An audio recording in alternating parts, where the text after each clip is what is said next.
Hi friends, स्वागत आहे तुमचं मिनी ब्लॉगमध्ये। तर मिस्टरांनी मक्याचे कणीस आणले होते आदल्या दिवशी आणि सकाळी काही भाजणं झाले नाही, त्याच्यामुळे दुपारी भाजायला घेतले। बाबांना विचारलं मक्याचं कणीस खाता का भाजलेलं, तर ते म्हणाले नाही, कारण तर त्यांना अर्धी दातं आहे अर्धी दातं नाही आहे त्याच्यामुळे। आणि माझ्या मुलांना मला तर खूप आवडते मक्याचे कणीस, भाजलेले आणि उकडलेले दोन्ही प्रकारचे। इथे मक्याच्या कणसाचे साल काढून घेतले आणि त्याच्यानंतर मग दोन गॅसवरती दोघांना मक्याचे कणीस जे आहे ते भाजायला घेतले, कारण ते एकाच वेळेस दोघांना द्यावे लागतात, नाहीतर मग रडारड असते त्यांची।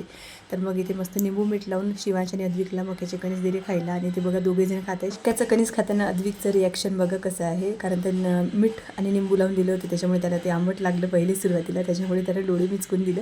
त्यानंतर मक्याचे जे साल काढले होते ना ते सगळे भरून घेतले पिशवीमध्ये आणि कचरा उचलून घेतला। त्यानंतर मी माझ्यासाठी मक्याचं कणीस भाजून घेतलं आणि मी सुद्धा बसले मस्त खायला। खरंच खूप भारी लागते बरं का मक्याचं कणीस, भाजलेलं किंवा उकडलेलं दोन्ही प्रकारचं। त्यानंतर चहा ठेवली, चहा घेतली आणि भेटू पुढच्या मिनी ब्लॉगमध्ये, तोपर्यंत बाय।